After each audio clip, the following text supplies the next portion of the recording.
Get ready for round 4. Today we're going to break down 5 new types of bad dialogue with plenty of examples. By the way, my name is Brandon McNulty. I'm the author of The Half Murders, and welcome to my writing channel. A lot of people have been waiting for this video. I frequently get asked about doing another round of bad versus good dialogue, and today's the day.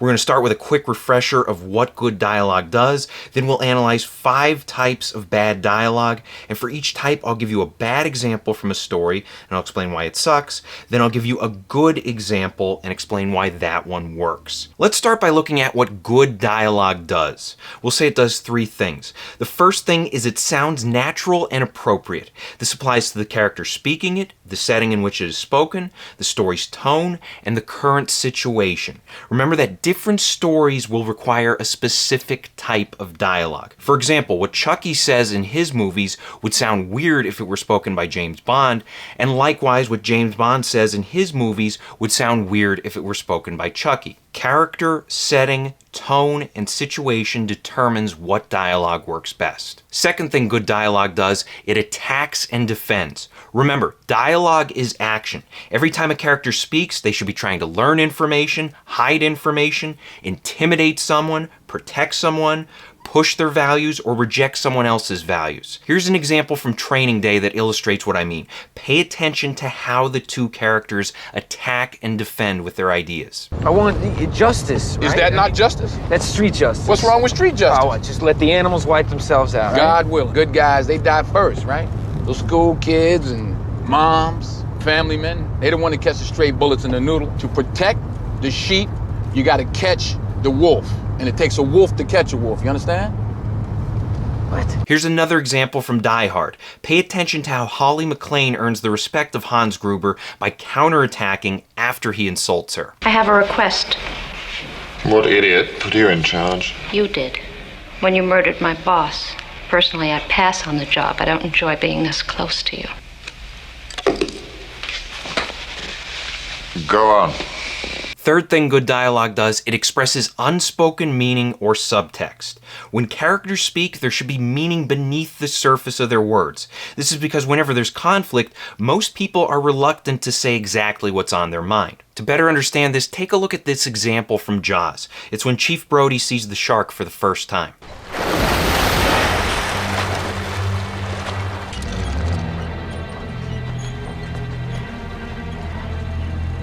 You're gonna need a bigger boat. What Chief Brody is really saying here is that the shark is terrifying and that they're outmatched by the animal.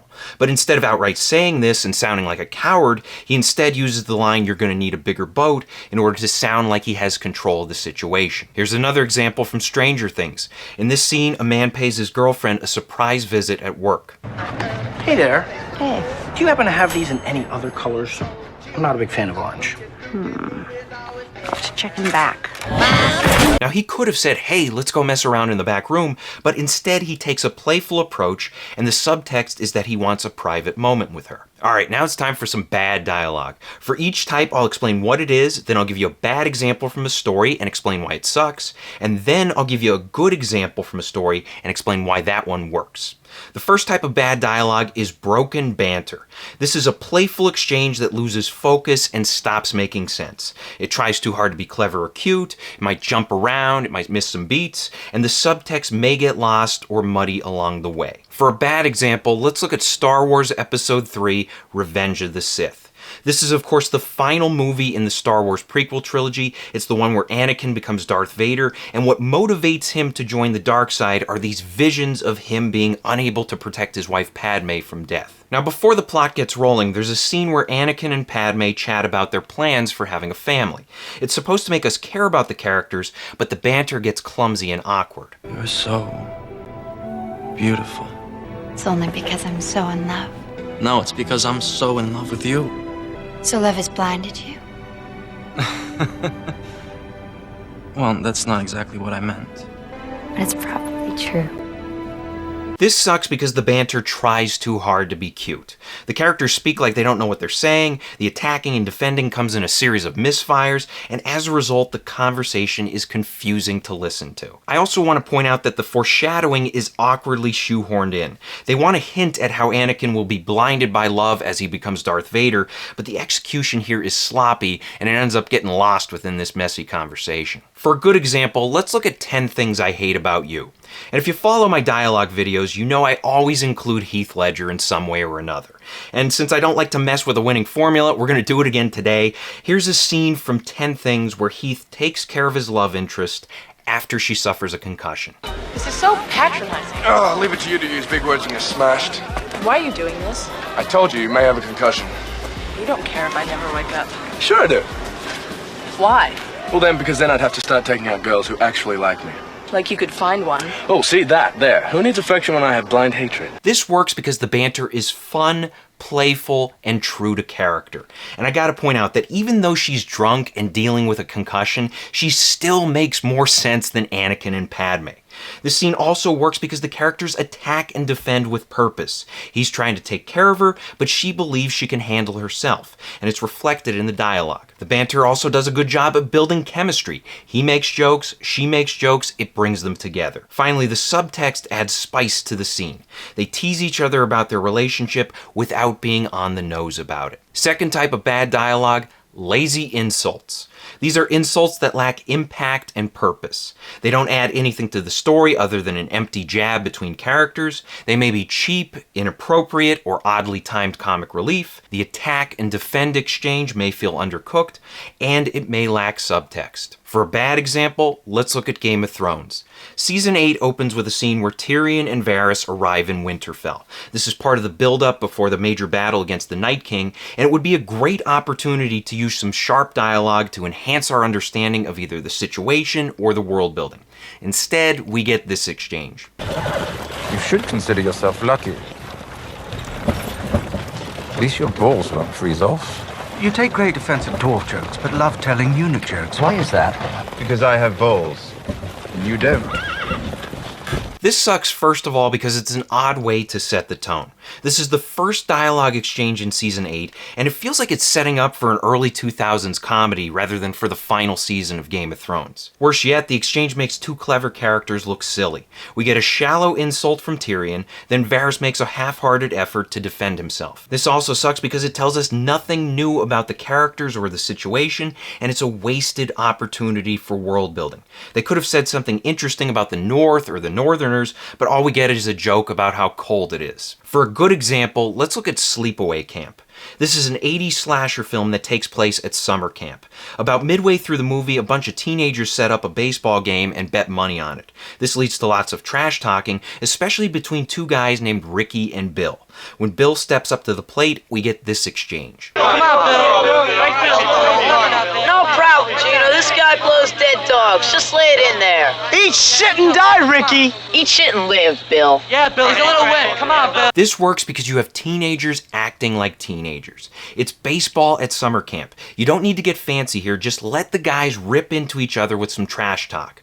And there's a good power struggle here. Ricky talks trash, Bill fires back, then Ricky counters by taking Bill's insult and twisting it back at him. Eat shit and live is such a great line, and I gotta say, Bill got absolutely destroyed here. There is no coming back from that. He's gonna have to cry himself to sleep for the rest of his life. And one last thing I want to point out here is that the dialogue impacts the story. Immediately after this exchange, Bill gets out on a pop fly, and this leads to Ricky's team winning a close game. Third type of bad dialogue is the cliché buffet. This is a conversation that's loaded with cliched lines. It leads to bland, uninspired dialogue, and the characters sound like generic NPCs.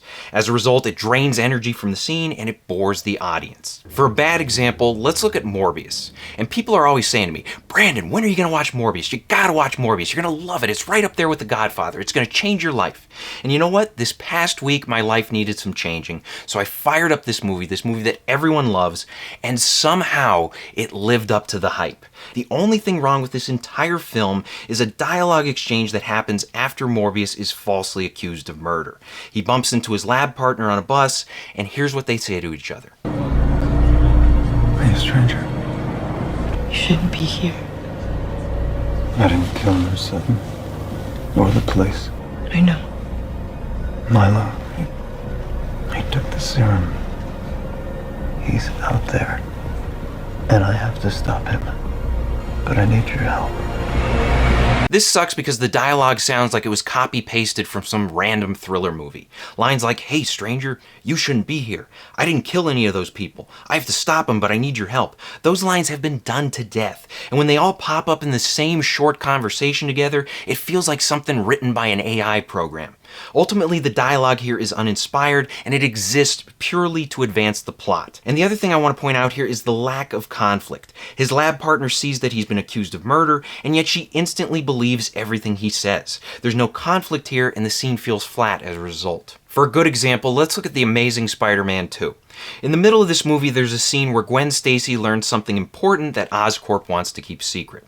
The security team tries to chase her down and cover things up, and when she's trying to escape, she bumps into Peter, and they have the following exchange. You're in trouble.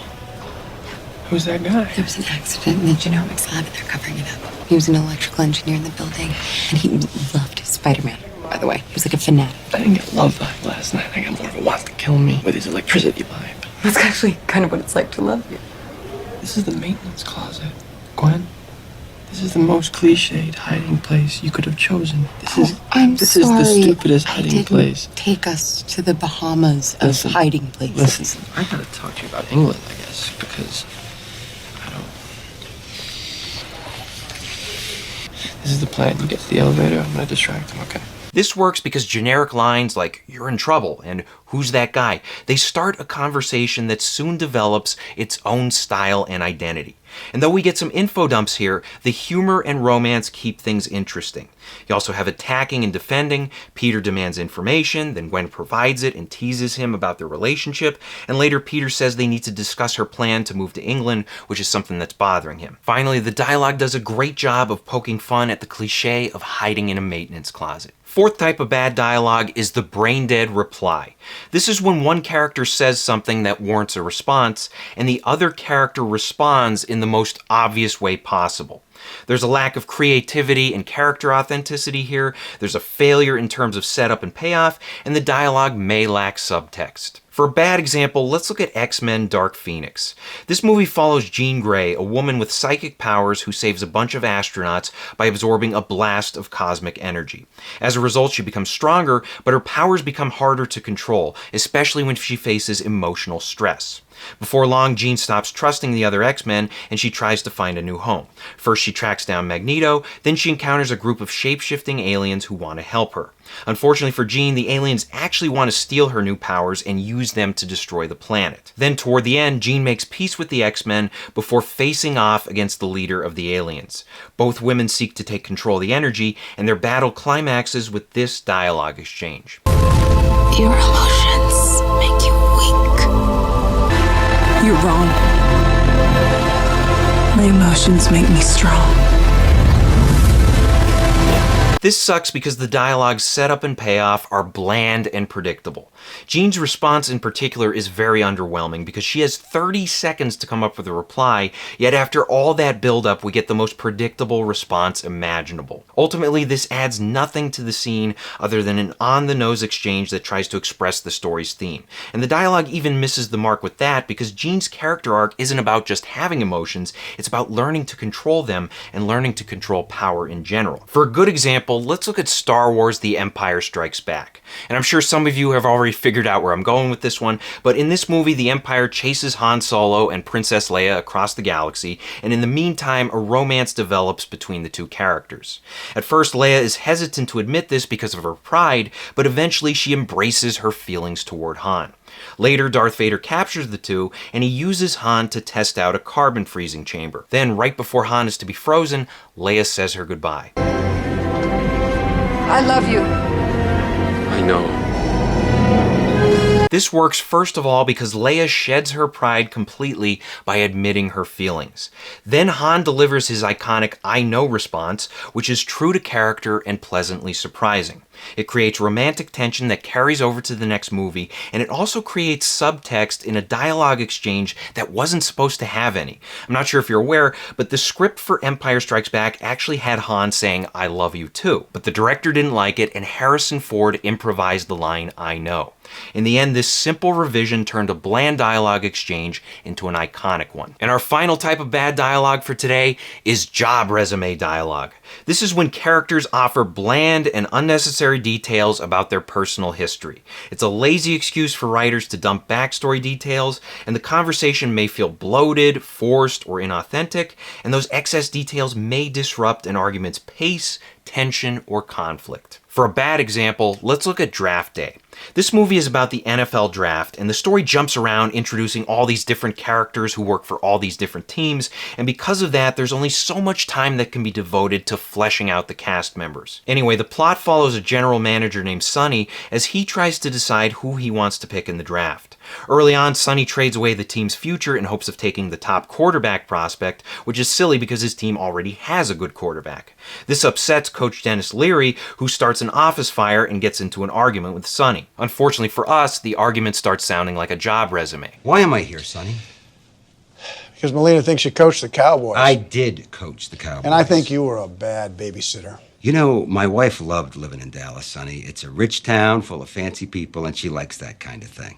So she wasn't exactly thrilled when I said, "Hey, baby, pack your bags. We're moving to Cleveland." But I dragged my pretty wife to this town because this city deserves a championship, and I'm the guy that can deliver it. Keep me in the loop. There is no loop, all right? There's me doing my job, you doing yours. I had my choice of teams to coach, Sonny, and I chose this team, okay? I chose to coach this team.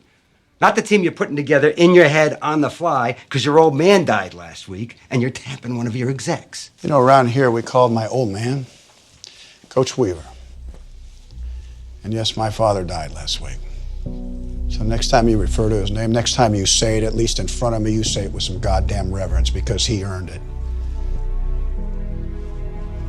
This sucks because we have a drawn-out argument that loses tension and focus. It dumps excessive details about the characters' lives and qualifications, and who cares about the coach's wife? We don't need this much info on her, especially because she has no impact on the story. For a good example, let's look at the Avengers. This is, of course, the first Avengers movie where the superheroes have to learn to work together as a team, and in the middle of the story, there's one great scene where Captain America and Iron Man get into a heated dispute. I'll play it for you now. Big man in a suit of armor.